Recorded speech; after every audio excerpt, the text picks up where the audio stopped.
할렐루야. 오늘도 하나님의 위로와 평강이 은혜가 우리 가운데 함께 하심을 믿습니다. 6월의 마지막 주일입니다.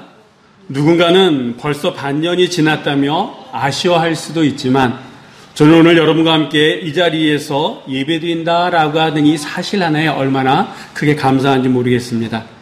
하나님의 은혜는 시간보다 깊고 숫자보다 넓은 줄 믿습니다. 오늘 이 예배 가운데에 하나님이 예비하신 은혜가 우리 각 사람 위에 충만하시기를 주의 이름으로 간절히 축원합니다. 어떤 사람들은 오늘 우리가 살아가는 이 시대를 위기의 시대다 이렇게 얘기합니다. 경제적으로 불안하고 사회적인 갈등과 혼란이 만연하고 있습니다.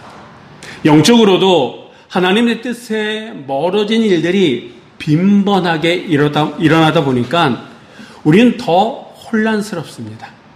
혼란스러울 뿐만 아니라 마음이 무겁습니다. 이럴 때 우리에게 가장 필요한 것이 무엇이라고 여러분은 생각하십니까? 저는 무엇보다도 하나님을 향한 절박함이 이 시대 우리에게 필요하다라고 저는 생각합니다. 오늘 본문은 북이스라엘의 왕인 요아스가 죽을 병에 걸린 대선지자 엘리사를 찾아와 눈물 흘리며 호소하는 내용으로 시작합니다. 오늘 이 본문의 말씀은요, 이 절박함이 우리에게 왜 중요한지, 그리고 이 상황 속에서 우리가 하나님께서 주신 길을 어떻게 붙잡아야 되는지를 우리들에게 말씀해 주고 있습니다. 바라옵기는 오늘 이 예배 시간을 통해서 우리 안에 하나님께서 주시는 새 힘을 얻고 삶의 방향을 새로 잡을 뿐만 아니라 주어진 기회를 잡을 수 있는 은혜가 우리 가운데 있으시기를 다시 한번 주의 이름으로 축원합니다.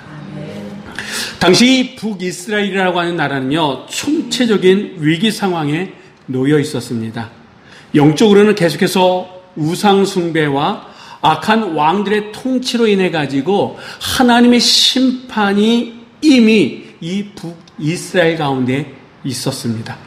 그러다 보니까 정치적으로는 지도력이 약해져서 혼란이 가중되어져 있었고, 군사적으로는 이웃에 있던 이방인 아람의 끊임없는 침략으로 인해서 이 군사력은 거의 무너져 있는 그런 상태였습니다.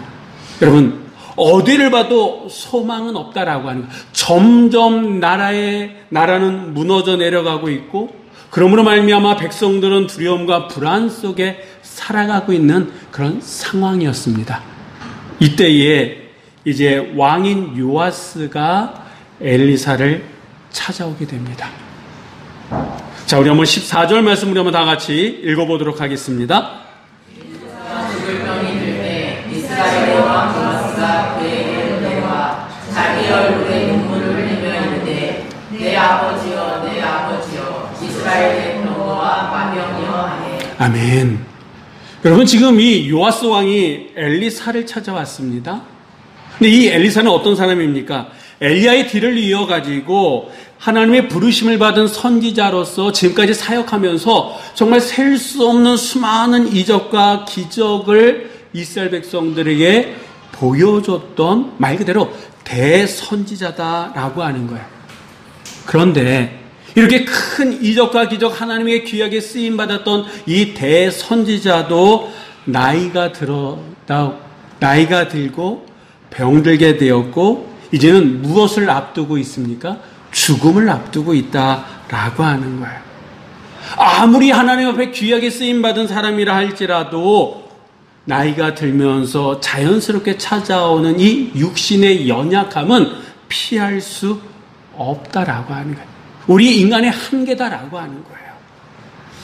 근데 여러분, 죽음을 앞두고 있는 이 엘리사인데 마지막까지 하나님께 쓰임받는 이 엘리사 선지자의 모습을 보면서 우리는 큰 도전을 받아야 될 줄 믿습니다. 이제 내 나이가 이렇게 됐는데 내가 무슨 일을 할 수 있어가 아니라 정말 하나님이 부르시는 그날까지 최선을 다해서 하나님 앞에 쓰임받는 인생이 되어져야 될 줄 믿습니다. 엘리사가 병들었다는 소문을 듣고 이 요아스 왕이 급히 찾아와서 뭐라고 얘기합니까? 내 아버지여 이스라엘의 병과 마병이여 하면서 눈물로 호소합니다. 왜 이 왕이 이스라엘 이 대선지자를 찾아와서 내 아버지여 이렇게 눈물로 호소하는 걸까요? 단순히 이 말 속에는요, 단순히 선지자의 죽음을 슬퍼한다라고 하는 그것만 담겨져 있는 게 아니다라고 하는 거예요. 앞에서도 말씀드렸던 것처럼 지금 이 북이스라엘은요, 총체적인 위기 상황이다라고 하는 거예요. 왕의 입장에서 어디를 봐도 어디 희망은 둘 곳이 없어요. 그나마 계속해서 끊임없는 이 아람의 침략에도 불구하고 그나마 이 정도까지 유지할 수 있었던 것은 어떻게 보면 대선지자 엘리사가 아직도 살아있다라고 하는 거예요. 그런데 그 선지자가 이제 죽을 병에 걸려서 죽게 되었다라고 하는 것은 곧 북이스라엘의 운명이 끝날 수밖에 없다라고 하는 그런 암시일 수도 있다라고 하는 거예요. 그래서 어떻게 보면 이 왕은요, 어쩔 수 없이 지금까지는 자기가 이렇게 보고 저렇게 해봐도 안 되니까 어쩔 수 없이 마지막 수단으로 엘리사를 찾아왔다 이렇게. 그리고 찾아와서 그냥 찾아올 수 없으니까 그 앞에서 눈물 흘리면서 그의 죽음을 앞두고 있는 이 대선자를 어떻게 보면 위로하는 듯한 이런 멘트일 수 있다라고 이렇게 생각할 수 있고, 또 한 가지는 성경을 찾아보면요, 이 사람은요, 전쟁을 잘하거나 하나님에 대한 신실한 신앙을 가지고 있는 사람은 아니었던 것을 알 수 있습니다. 자, 그러함에도 불구하고 그가 이렇게 선지자 앞에 왔다라고 하는 것은 그 안에 이 요시야 왕 저 깊은 마음속 깊은 곳에 뭔가가 남아있다라고 하는 거예요. 어떻게 보면 마지막 신앙의 불씨가 남아있다라고 하는 그런 증거일 수 있다라고 하는 거예요. 그동안은 내 힘으로, 내 권력으로 내가 나라를 다스렸는데 더 힘들어져 가니까 이제 마지막 하나님을 붙들면 뭐가 달라지지는 않을까라고 하는 마지막 희망을 이 엘리사에게 두고 있다라고 하는 거죠. 모든 것이 무너져 내릴 듯한 이 절박한 상황 속에서 그는 하나님을 찾아왔습니다. 여러분, 이 장면은 오늘 살아가고 있는 우리들에게 도전과 울림을 주고 있지 않습니까? 왜냐하면 우리가 그냥 일상의 삶 속에서 평상시에 큰 어려움이 없을 때는 내가 똑똑하면, 내가 잘나면, 내가 건강하면, 내가 가지고 있으면 뭔가 할 수 있을 것 같았어요. 그리고 실제적으로 뭔가 일을 만들기도 했고 결과물을 내기도 했습니다. 그런데 어느 순간 갑작스러운 어떤 환난, 핍박, 고난, 힘든 시기가 찾아왔을 때에 내가 할 수 있는 게 아무것도 없었구나라고 하는 것을 우리가 고백하지 않습니까? 정말 작은 것에서부터 큰 것까지 다 하나님의 은혜였구나라고 하는 것을 깨달는 순간이 있지 않았습니까? 그러니까 이 고난이라고 하는 것, 힘듦이라고 하는 게 무조건 나쁜 것만은 아니다라고 하는 것. 그런 시간을 통해서 우리는 더욱더 겸손해질 수 있고 그런 절박한 순간을 통해 가지고 하나님을 찾을 수 있다 그러면 그 또한 은혜인 줄 믿습니다. 사랑하는 성도 여러분, 오늘 이 요아스 왕이 엘리사를 찾아와서 눈물을 흘렸던 것처럼 어떻게 보면 지금 우리가 이 바로 눈물 흘릴 때 아니겠습니까? 똑똑한 사람들이 이렇게 해보고 저렇게 해봤습니다. 우리 역시도 주어진 삶 속에 최선을 다해서 살았지만 모든 것이 우리가 원하는 대로 풀리지 않는다라고 하는 거야. 그럴 때 우리는 하나님의 능력을 믿고 그 말씀을 의지하고 하나님의 도우심으로 말미암아 이 땅을 살리고 우리의 삶을 회복할 수 있는 분은 여호와 하나님이다 라고 고백하며 하나님 앞에 나아가야 될 줄 믿습니다. 그 절박함이라고 하는 것은 결코 부끄러움이 아니다라고 하는 거예요. 오히려 그 절박함이 우리 안에 있을 때에 하나님께 나아가는 출발점이 될 수 있다라고 하는 거예요. 그 절박함이 믿음의 문을 여는 열쇠가 됨을 믿으시기 바랍니다. 이 시간 우리의 마음을 낮추고 진심으로 하나님의 도우심을 구할 수 있는 그 절박함의 자리, 그 앞으로 나아갈 때에 하나님께서는 큰 은혜를 우리에게 허락해 주실 줄 믿습니다. 자, 눈물 흘리며 대선지자 엘리사 앞에 나온 요아스에게 엘리사는요, 15절 말씀해 보니까 활과 화살을 가져오게 합니다. 그리고 한마디 더 합니다. 우리 16절의 말씀 우리 한번 다 같이 읽어보도록 하겠습니다. 또 이스라엘 왕에게 이르되 왕의 손으로 활을 잡소서 하니 그가 손으로 잡으니 엘리사가 자기 손을 왕의 손 위에 얹고. 아멘. 자, 이 요아스 왕이요, 선지자의 말대로 활과 화살을 잡았습니다. 그리고 그것을 잡으니까 이 엘리사가 어떤 행동을 합니까? 왕의 손 위에 그의 손을 얹어 놓습니다. 이거는 단순한 행동이 아니라 이 안에는 상징적인 의미가 담겨져 있다라고 하는 거예요. 선지자의 손을 이 왕의 손에 얹는다라고 하는 것은 곧 이 왕의 손에는 누구의 능력, 누구의 힘이 얹혀진다라고 하는 겁니까? 하나님의 힘, 하나님의 능력.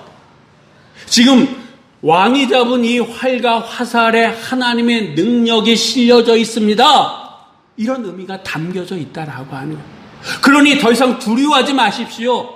더 이상 걱정하지 마십시오. 하나님이 당신과 함께 합니다. 라고 하는 그런 의미가 이 행동 안에 담겨져 있는 거다라고 하는 거예요. 우리의 삶도 마찬가지 아니겠습니까? 종종 우리는 내 스스로가 무언가를 할 수 있으려니 하고 애씁니다. 물론 중요합니다. 아무것도 안 하고 그냥 하늘만 쳐다보는 거, 이거는요 믿음이 아니에요. 어떻게 보면 게으름이에요. 하지만 우리가 일상의 삶 속에 최선을 다하지만 더 중요한 것은 무엇이냐면 우리가 최선을 다할 때 하나님의 손이 우리의 삶 속에 얹어져야 된다라고 하는 거예요. 최선을 다하는 우리의 손에 하나님의 손이 얹어질 때에 비로소 열매를 맺을 수가 있다라고 하는 겁니다. 바라옵기는 우리의 삶 크고 작은 모든 부분에 우리의 삶의 영역에 하나님의 능력의 손이 얹어지는 은혜가 있으시기를 주의 이름으로 간절히 부탁드립니다. 여러분, 이 하나님의 손이 함께할 때에 어떤 상황이라도 두려움이 사라지는 줄 믿습니다. 담대함이 우리 안에 주어지는 줄 믿습니다. 하나님의 그 능력의 손이 우리 가운데 함께할 때에 절박함은 믿음으로 바뀌고 위기는 기회로 전환되는 줄 믿습니다. 여러분, 컴퓨터 키보드 가운데 쉬프트라고 하는 키가 있어요. 근데 이 쉬프트라고 하는 키를 누르고 다른 키를 누르면 그 원래 가지고 있는 그 키의 기능에 다른 기능이 더해집니다. 하나님의 손은 그렇다라고 하는 거예요. 하나님의 손이 우리의 삶 속에 얹어졌을 때에 우리가 가지고 있는 능력, 그 이상의 능력이 우리의 삶 가운데에 주어지게 될 줄 믿습니다. 자, 계속해서 이 엘리사가 또 요아스 왕에게 얘기합니다. 17절의 말씀 우리 읽어보도록 하겠습니다. 이르되 창을 여소서 하여 곧 열되 엘리사가 이르되 쏘소서 하는지라. 곧 쏘매 엘리사가 이르되 이는 여호와를 위한 구원의 화살 곧 아람에 대한 구원의 화살이니 왕이 아람 사람을 멸절함으로 아벨에서 치리이다 하니라. 아멘. 여러분, 이 동쪽은 어디일까요? 동쪽을 향해서 화살을 쏘라 그러는데 왜 동서남북 다 있는데 동쪽을 향해서 쏘라고 했을까요? 이 동쪽은요, 아람이 있는 그 방향입니다. 다시 얘기하면 문제가 있는 그 방향이다라고 하는 거예요. 어려움이 있는 그 방향이다라고 하는 거예요. 그곳을 향해서 화살을 쏘라라고 하는 말은요, 단순히 군사적인 행동이 아니라 믿음의 행위요 상징적인 의미가 있는데, 이 요아스가 동쪽을 향해서 쏜 화살은요, 나무와 쇠붙이마가 아니다라고 하는 거예요. 엘리사의 말을 빌리자 그러면 그 화살은 하나님의 구원의 화살이다라고 하는 거예요. 엘리사의 말을 빌리자 하면 아람에 대한 구원의 화살이니 왕이 아람 사람을 멸절하도록 아벳에서 치리이다. 이 아람을 물리칠 수 있는 방법이다라고 하는 거예요. 이 장면에서 우리가 다시 한번 생각할 것은, 그렇다 그러면 우리는 지금 어디를 향해서 화살을 쏘고 있느냐라고 하는 거예요. 문제만을 바라보고 있느냐? 아니면 믿음으로 창을 열고 하나님의 말씀을 붙들고 그 말씀에 순종해서 화살을 쏘고 있느냐? 아니면 그 문제 앞에서 그냥 어떡하지 안 되네 라고 포기하고 있느냐라고 하는 거예요. 하나님은 우리를 향해서 믿음의 창을 열라고 말씀하십니다. 그 문제가 있는 그곳에 창을 열라고 말씀하시고 말씀을 붙들고 구원의 화살을 쏘라고 말씀하고 계시다라고 하는 거예요. 그렇다 그러면 지금 우리는 어떻게 하고 있습니까? 모든 사람들이 문제 앞에 놓여 있습니다. 근데 그 문제 앞에 놓여만 있는 사람이 있고, 문제의 창을 열고 말씀에 의지해서 하나님의 능력의 화살을 쏘는 이들도 있다라고 하는 거예요. 여러분은 어느 편에 서 계십니까? 하나님은 우리에게 기회를 주시는 분이다라고 하는 거예요. 절박함이 믿음으로 바뀌는 그 과정을 통해서 우리를 향해서 활을 들라고 말씀하시고, 주의 손을 의지하라고 말씀하시고, 믿음의 창을 열고 구원의 화살을 쏘아 올리라고 말씀하고 계시다라고 하는 거예요. 그 화살은요, 헛된 화살이 아니다라고 하는 거예요. 왜? 그 화살은 여호와의 구원의 화살이기 때문이다라고 하는 거예요. 요아스 왕의 입장에서는 그 동쪽을 향해서 화살을 쏜다고 뭐가 달라지겠어? 라고 생각했을지 모르지만 그는 쐈다라고 하는 거예요. 우리가 생각할 때는 이렇게 한다고 뭐가 달라지겠어? 라고 생각할 수 있지만, 우리가 가지고 있어야 될 생각은 그런 생각이 아니라, 상식적인 생각이 아니라 하나님의 말씀에 의지해서 하나님의 구원의 화살을 쏠 수 있는 믿음의 모습이 우리 안에 있어야 될 줄 믿습니다. 왜? 하나님의 손이 함께하는, 하나님이 허락하신 구원의, 여호와의 구원의 화살은 반드시 우리의 삶 속에 승리를 주시기 때문입니다. 다시 엘리사는 요아스에게 화살을 잡고 그것을 땅을 치라고 얘기합니다. 그러자 이 왕은요, 선지자의 말을 듣고 3번 땅을 칩니다. 그런데 갑자기 분위기가 확 바뀌어버려요. 어떻게 바뀌었습니까? 19절의 말씀 우리 한번 다 같이 읽어보도록 하겠습니다. 하나님의 사람이 노아에 이르되 왕이 대여섯 번을 칠 것이니이다. 그리하였더면 왕이 아람을 진멸하기까지 쳤으리이다. 그런즉 이제는 왕이 아람을 3번만 치리이다 하니라. 아멘. 여러분, 이 요아스 왕이 엘리사의 말에 순종했습니까? 순종하지 않았습니까? 지금까지 그대로 순종했잖아요. 활과 화살을 잡으라고 했고, 그리고 그 위에 선지자의 손을 얹어주기까지도 했잖아요. 그리고 동쪽을 향해서 창문을 열고 그것을 향해서 활을 쏘라고까지 했잖아요. 그리고 쐈잖아요. 그리고 지금처럼 다시 화살을 잡고 그 화살로 땅을 치라고 했을 때 그는 안 치지 않았잖아요. 3번 쳤잖아요. 어떻게 보면 선지자가 말한 그대로 순종을 했습니다. 어떻게 보면 그가 할 수 있는 최선의 모습으로 순종을 했다라고 하는 거예요. 그런데 3번을 치자마자 선지자가 격분을 합니다. 진노를 합니다. 이 왕의 입장에서는 황당할 수 있어요. 왜? 이건 도대체 도대체 엘리사 선지자는 왜 이 대목에서 이렇게 분노했을 거고, 그리고 지금 요아스 왕은 뭐가 잘못한 걸까요? 아무리 이렇게 봐도 잘 쉽게 납득이 안 돼요. 다만 우리가 한 가지 알 수 있는 것은 19절에 나오는 말씀처럼 하나님의 사람이 노하여 이르되 왕이 6번을 칠 것이니이다. 그러니까 뭔가 여기에 요아스의 잘못이 있고 그 일로 인해 가지고 지금 이 선지자 엘리사는 죽음을 바로 앞둔 입장에 있음에도 불구하고 이렇게 대노하고 있다라고 하는. 그렇다 그러면 뭐가 잘못되었느냐? 우리가 분명히 알아야 될 것은 단순히 이 엘리사가 분노하는 것은 횟수의 문제만은 아니었다라고 하는 거예요. 앞에서 언급했던 것처럼 왕이 잡고 있었던 이 화살은 단순한 화살이 아닙니다. 이 화살은 뭡니까? 구원의 화살이다라고 하는 거예요. 아람을 칠 수 있는 여호와의 방법이었다라고 하는. 그렇다 그러면 분명히 엘리사가 알려줬잖아요. 그렇다 그러면 이 왕은요 3번 칠 것이 아니라 몇 번을 쳤어야 됩니까? 10번이 아니라 수십 번이 아니라 수백 번이라도 쳤어야 되는 거 아닙니까? 왜냐하면 이 화살이 여호와의 구원의 화살이니까, 이스라엘 백성들을 아람의 손에서 건져낼 수 있는 유일한 방법이니까 셀 수 없이 쳤어야 된다라고 하는 거예요. 그런데 그는 고작 몇 번 쳤습니까? 3번. 3번밖에 안 쳤다라고 하는 거예요.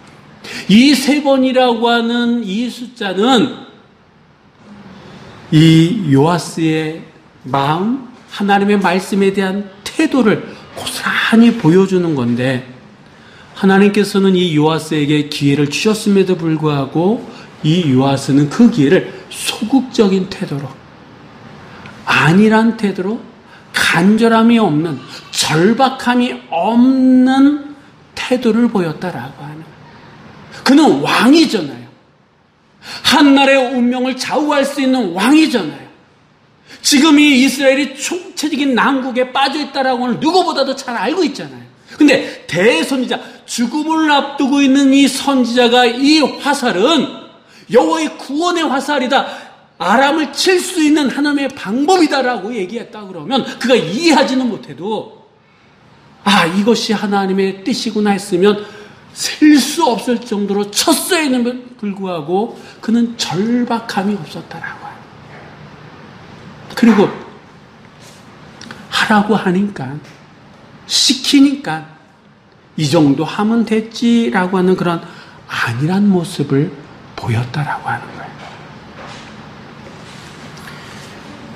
이 열왕기하 13장 11절에 보면 이 그의 요아스의 아버지도 그렇고 요아스에 대해서 어떻게 평가하냐면 여로보암의 죄에서 떠나지 않았다 이렇게 얘기합니다. 다시 얘기하면 그는 하나님의 말씀을 듣긴 들었어요.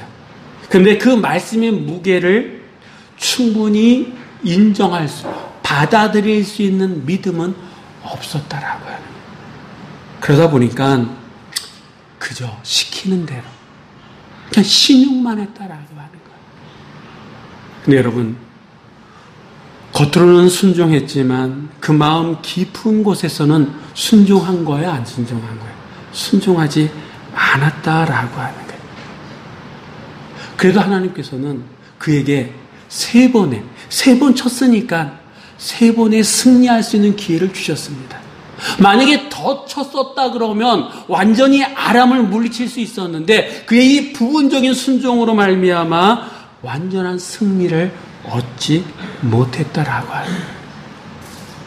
여러분, 이 부분은 우리에게 더 큰 도전을 준다라고 하는 거예요. 우리는 과연 지금 믿음으로 그 문제 앞에 땅을 치고 있느냐라고 하는 거예요.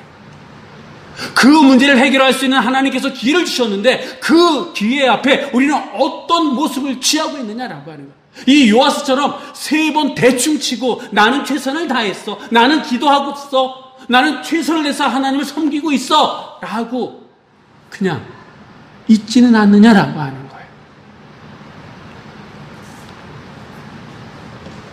하나님께서는 지금도 우리에게 기회를 주십니다. 근데 그 기회는요, 형통한 시기에 주는 것이 아니라 대부분 이런 절박함 속에서 우리에게 주어지는 기회다라고 하는 거예요. 그 주어진 기회 앞에 우리가 믿음으로 온전히 반응하지 않으면 하나님의 응답도 하나님의 역사도 온전하게 우리에게 주어지지 않는다라고 하는 거예요. 이 요아스가 3번 순종했기 때문에 아람과 싸울 때 3번밖에 승리하지 못하고 결국 완전히 아람을 물리칠 수 없었던 것처럼 하나님께서 주신 기회 속에 우리가 형식적인 습관이나 형식적인 신앙이나 습관적인 순종으로 나아간다 그러면 우리는 결코 하나님의 온전한 역사를 체험할 수 없다라고 하는 거예요.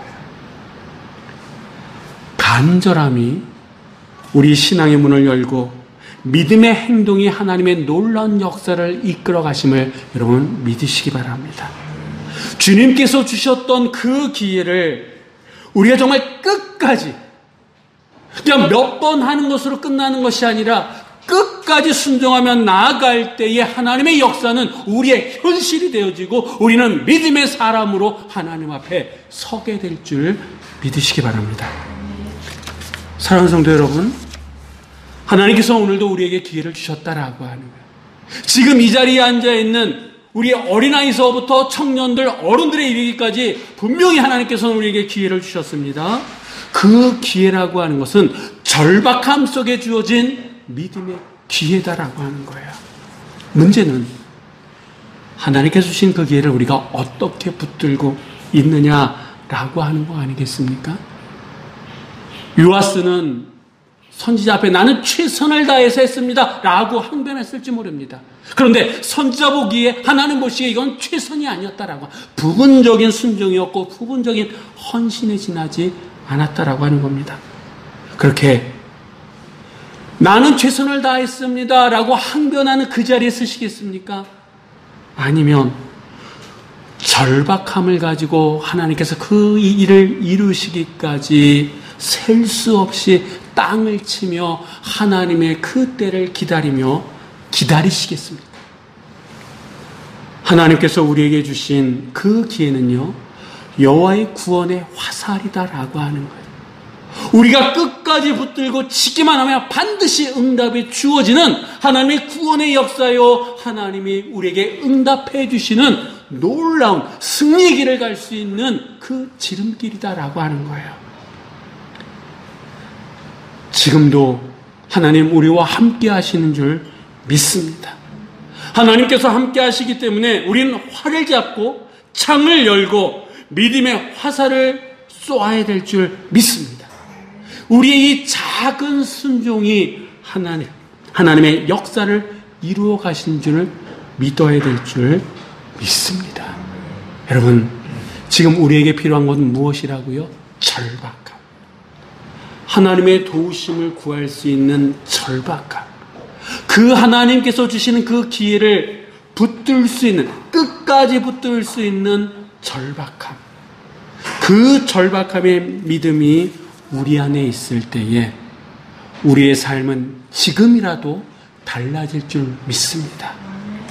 어느 것보다도 이 6월의 이제 마지막 제주, 이제 올해의 하반기가 시작되는 주는 이번 주에 정말 상반기를 마무리하고 하반기를 시작하는 우리 안에 정말 절박함의 심정으로 마무리하고 시작할 수 있는 우리 모두가 되시기를 주의 이름으로 간절히 축원합니다. 기도하시겠습니다.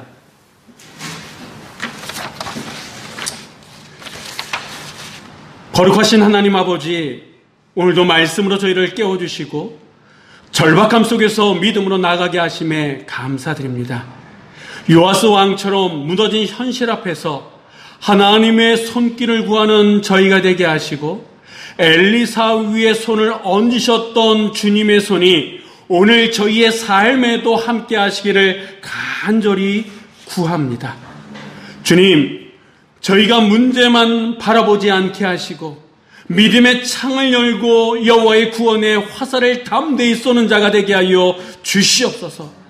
순종을 머뭇거리거나 멈추지 않게 하시고 주신 기회를 끝까지 믿음으로 붙드는 인생들이 되게 하여 주시옵소서. 오늘 이 말씀이 저희의 나태한 믿음을 흔들고 다시 순종의 자리로 이끄는 은혜가 되게 하시며 절박함을 통해서 새롭게 하시는 하나님의 손길을 체험케 하여 주시옵소서. 감사드리며 예수 그리스도의 이름으로 간절히 기도드립니다. 아멘.